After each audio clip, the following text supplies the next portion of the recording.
Hi, Dr. David here, author of Lust, Men, and Myth, A Gay Man's Guide to Sex and Recovery. And I want to respond to a viewer's question today, and that is, how do I know if I'm a chemsex addict? And that's both a simple and a complicated question. So when we talk about any addiction, whether it's to a drug or a behavior like food or sex or porn or gambling, there's 11 basic criteria that we look for that an addict may have. Now, to make a diagnosis, according to the DSM, the Diagnostic and Statistical Manual that we use here in North America, we only need 2 out of those 11. But you can have many or few, but those are the lists that we use to really classify an addictive behavior.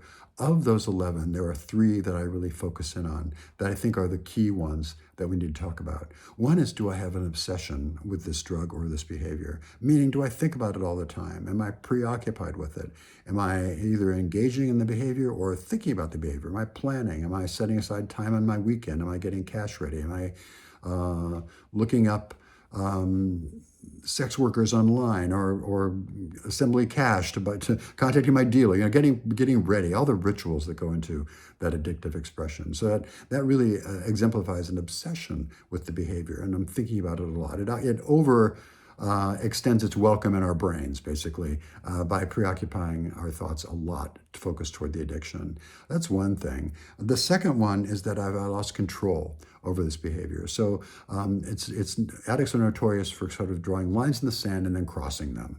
So, for example, maybe I smoke a certain drug and I say, well, I'll never snort, and then I start snorting, and then, well, I'll never inject, but now I start injecting. Or maybe I go from what I consider more of a light drug to a heavier drug. Maybe I go from 1 day a week to 6 days a week. Maybe I go from,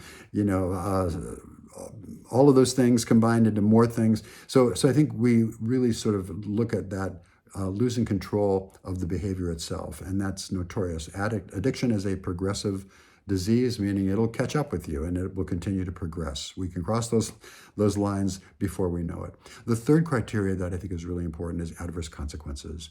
So, for normal people, if I have a car accident under the influence, or if I spend all my money, or if I have an argument, or if I lose my partner, or if I have all these consequences as a result of my addictive behavior, maybe that's a wake-up call. Maybe I'll take that as a sign. Maybe I need to cut back or stop or do something different here, make a change.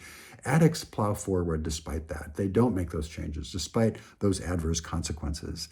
So I think these are the basic 3 that we look at to really do a quick sketch, a quick easy screen if I'm an addict or not. That obsessive piece, am I obsessed with this? Have I lost control over these behaviors? And do I have adverse consequences? That's a really good screening to define an addiction.